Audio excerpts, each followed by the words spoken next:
Mr. Speaker, we need to pass these bills because we need to reopen government.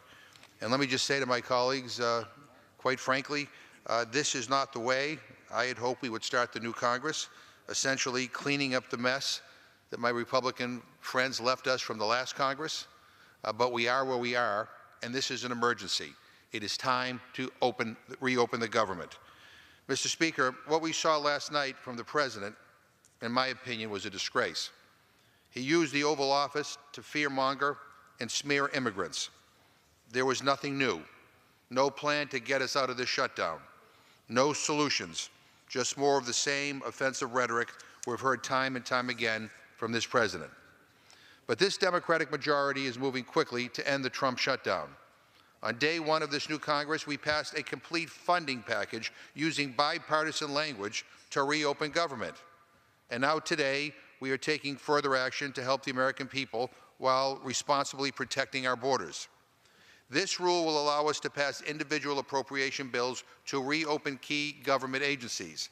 That includes the Department of the Treasury and the Internal Revenue Service to prevent Americans' tax refunds from being withheld during the shutdown. The Department of Agriculture to prevent hungry families from losing the lifeline of SNAP benefits and ensure that our farmers get the services that they need. The Department of Interior to prevent our national parks and monuments from being further degraded and allow EPA to resume its work protecting public health and our environment. And the Department of Housing and Urban Development to help hardworking families in the process of realizing the dream of home ownership.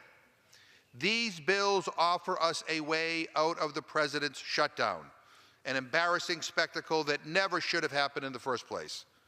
19 days ago, the President of the United States threw a temper tantrum. He went back on his word, breaking his promise to sign bipartisan appropriation bills that would have prevented a quarter of our government from shutting down. He turned on Fox News or some right-wing radio show somewhere and changed his mind. Suddenly, the President demanded $5 billion in funding for his offensive border wall just to keep the lights on. Billions of dollars, by the way, that would just have been a down payment on an unnecessary project that would cost tens of billions of dollars. And not at Mexico's expense, like President Trump promised over and over and over and over and over again.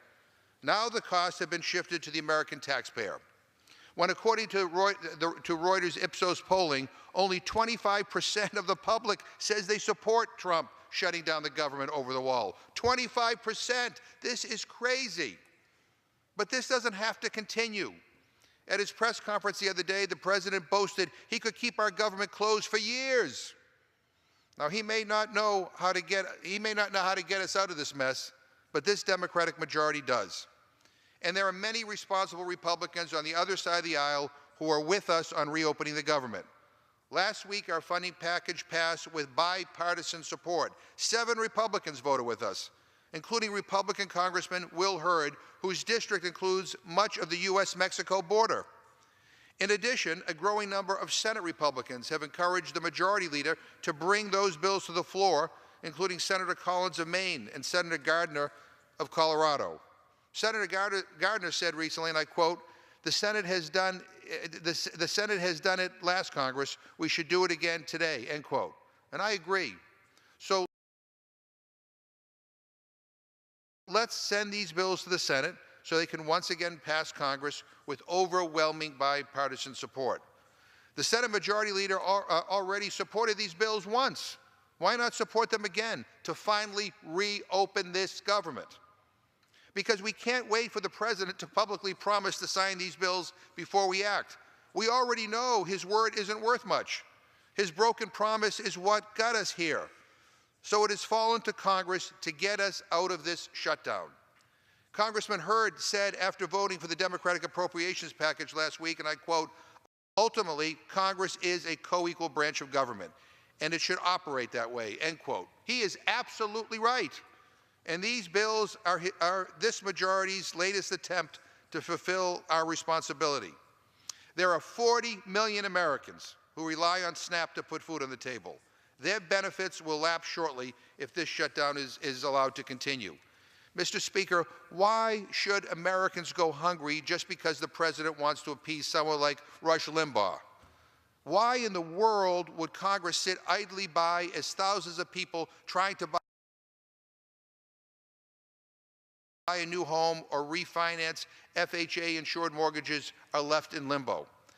We're now in tax season.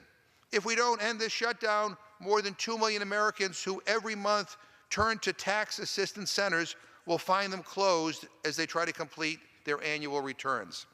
This is madness, and it is completely unnecessary. Tax returns delayed, home purchases in limbo, food assistance in jeopardy for the hungry, trash piling up in our national parks. It's an embarrassment, not to mention the 800,000 federal workers who aren't getting paid, and countless more contractors. It can be over in a heartbeat if we pass these bills and the Senate takes yes for an answer. These bills honor our responsibility to turn the lights back on, and they don't waste even $1 of taxpayer money on the president's immoral border wall, nor should they. People overwhelmingly object to building it. So I hope this president comes to his senses, that he stops holding our nation hostage as he plays to the fringes of his base. But none of us can control that. We do have the ability, though, to do our jobs and to end the shutdown. That is what this Congress will do again today. And I urge all of my colleagues to join with us, and I reserve the balance of my time. The chair is constrained to, again, remind members to refrain from engaging in personalities toward the President of the United States.